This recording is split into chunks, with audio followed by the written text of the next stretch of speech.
कारखाना इंडस्ट्री लगी हो तो बता दो। समाजवादियों के समय पर जो सब स्टेशन बने थे, मुझे याद है, यहाँ की राजनीति को मैं समझता हूँ, अगर किसी एक बड़े नेता का फीडर अलग है तो दूसरे नेता ने भी ये दावा किया कि उस नेता का अगर फीडर अलग तो हमारा भी फीडर अलग होना चाहिए, हमारे भी पुलिस का सर्कल अलग होना चाहिए। मैंने सबका स्वीकार किया, चाहे मुझे फीडर अलग करना पड़ा, चाहे मुझे सब स्टेशन ज्यादा देने पड़े हों, चाहे इंजीनियरिंग कॉलेज देना पड़ा हो, चाहे सड़क दोबारा बनानी पड़ी हो, पुल देना पड़ा हो। और एक बार तो ऐसा कंपटीशन हो गया कि अगर एक ने ट्रॉमा सेंटर मांगा तो दूसरे ने कहा कि हमारे यहाँ भी ट्रैफिक तेज एक्सीडेंट होते हैं, तो हमने उनके कहने से भी ट्रॉमा सेंटर दे दिया। तीसरे आए हमारे साथ थे, उन्होंने कहा कि हमें भी ट्रॉमा सेंटर चाहिए, हमने उन्हें भी ट्रॉमा सेंटर दे दिया। बताओ, आप लोग यहाँ के जिम्मेदार पत्रकार साथी हैं, जो ट्रॉमा सेंटर समाजवादियों ने दिए थे, क्या एक भी ट्रॉमा सेंटर चल रहा है जहाँ पर गरीब का इलाज हो पा रहा है? एक भी चल रहा हो तो बता दो। और ये जो जितने जिला अस्पताल हैं या पीएससी सीएससी हैं, गरीब इलाज कराने नहीं जा सकता है। आयुष्मान का सपना दिखा रहे हैं, लेकिन किसी भी गरीब को सरकारी अस्पताल में इलाज नहीं मिल पा रहा है। गरीब के लिए अगर सरकार ने एक भी अस्पताल बनाया हो तो बताओ। समाजवादियों ने तो एम्बुलेंस दी गांव में मदद के लिए, ये वही एम्बुलेंस है जो समाजवादियों ने शुरू की थी। ये जो पुलिस को गाड़ियां आपको दिखाई दे रही हैं, जो 100 की 112 हुई, ये भी समाजवादियों की देन है। नई चीज देखी प्रतापगढ़ में। हालांकि शहर में मुझे एक कोने से दूसरे कोने में बहुत से अपने समाजवादी साथियों के घर जाने का मौका मिला मुझे। ये नई ट्रैफिक व्यवस्था पता नहीं किसके हाथ में दे दी है सरकार ने। मैं गिनता रहा, मैंने 500 सड़क तो गिने, लेकिन अगर मैं 11 बजे के बाद पूरे प्रतापगढ़ में राउंड मारता शहर में तो 2000 से ऊपर मुझे सांड दिखाई दे जाते।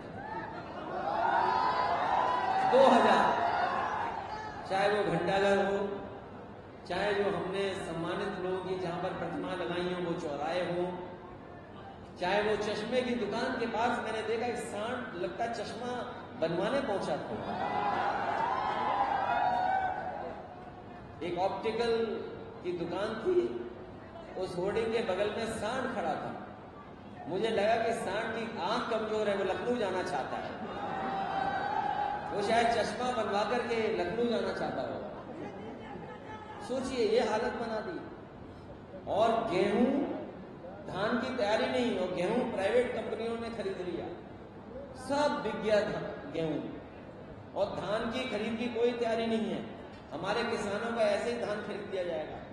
ये जो बिजली आ रही है और नहीं आ रही है कभी कभी, और जो बिल ज्यादा आ रहा है, अभी तक बीजेपी ने 1 यूनिट बिजली नहीं बनाई है, 1 यूनिट, 1 बिजली नहीं बनाई, और बिजली का बिल लगातार बढ़ाते चले जा रहे हैं। इसलिए हमें उम्मीद है और पूरा भरोसा है कि समाजवादियों के विचारों को लेकर के हमारे कार्यकर्ता, हमारे नेता गांव-गांव जाएंगे और भारतीय जनता पार्टी को इस बार लोकसभा के चुनाव में सबक सिखाएंगे।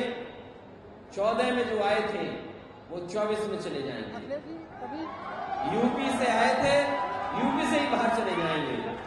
इंडिया के साथ साथ एनडीए को पीडीए हराने का काम करेगा। अखिलेश जी, मुलायम सिंह के कभी करीबी और खास हुआ करते थे राजा भैया, आज आप उनसे ही दूरी बना के रखे हुए हैं। नहीं, ये कोई राष्ट्रीय मुद्दा नहीं है। मुझे दुख है इस बात का कि सरकार को ये लगता है कि जो खिलाफ है उसको गिरफ्तार कर लो, राजनेता है उनको गिरफ्तार कर लो, पत्रकार हैं उनको गिरफ्तार कर लो।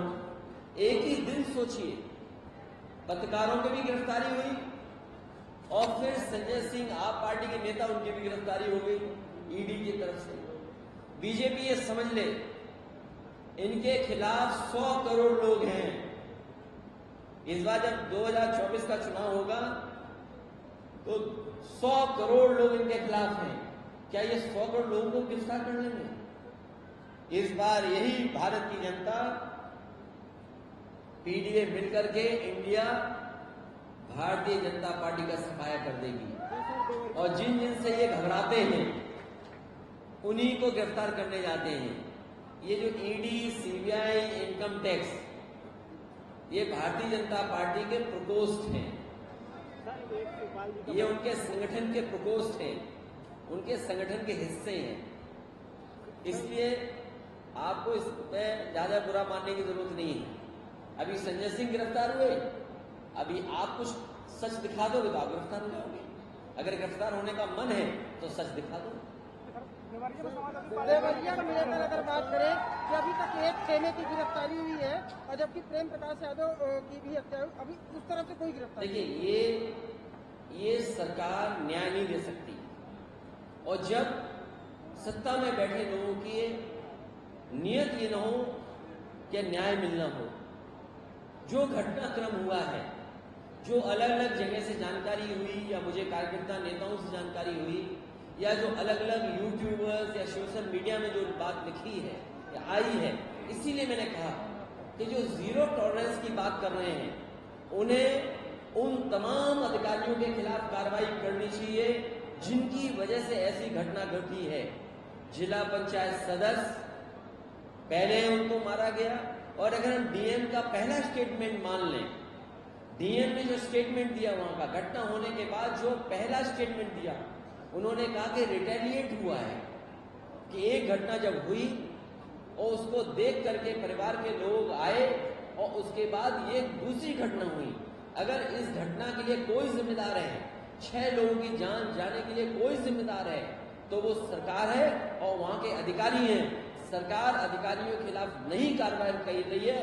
भारतीय जनता पार्टी उस घटना से लाभ उठाना चाहती है। हम तो कहेंगे कि समाजवादी पार्टी का डेलीगेशन जाएगा और दोनों परिवारों से मिलकर के जो सच है वो आपके सामने भी हैं।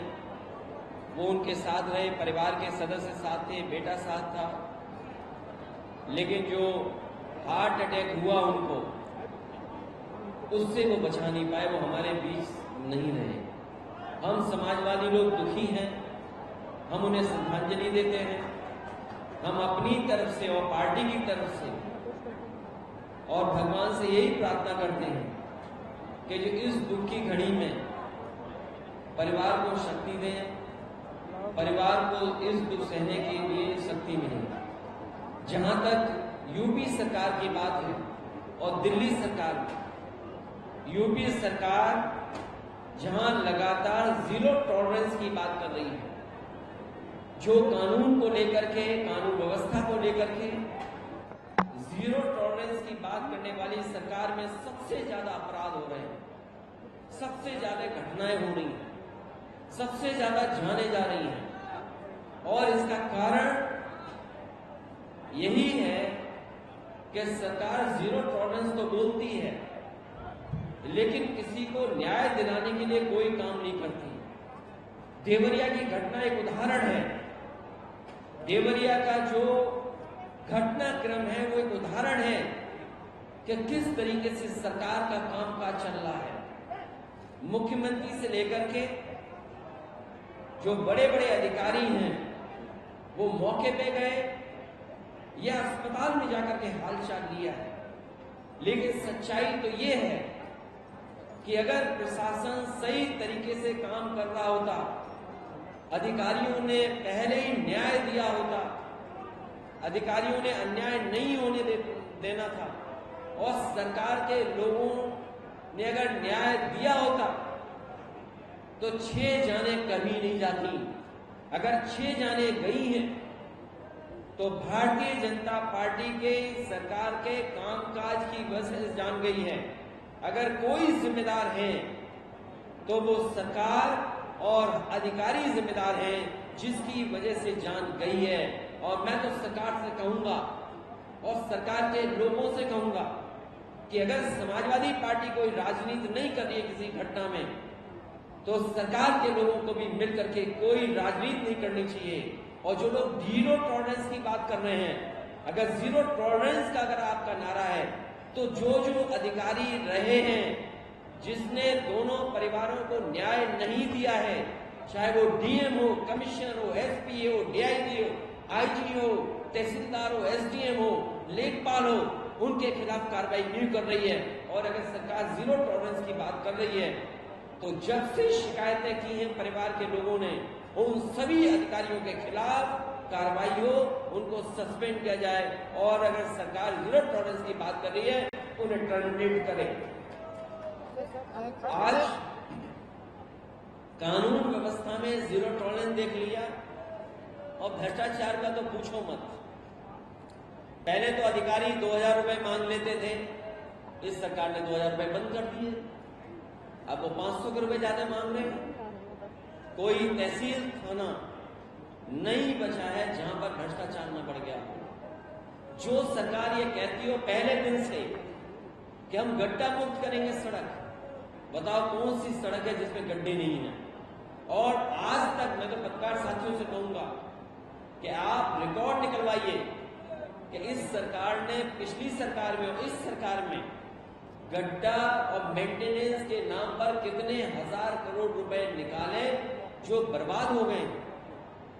और करप्शन किस स्तर पे, इसकी आप कल्पना नहीं कर सकते। करप्शन हर स्तर पर है। यहां तो एक इंजीनियरिंग कॉलेज बन रहा था, मुझे बहुत पुराना याद है, केवल विधायक जी ने हिलाया था, वो बिल्डिंग गिर गई। सोचिए, ये तो एक है, न जाने कितने उदाहरण होंगे।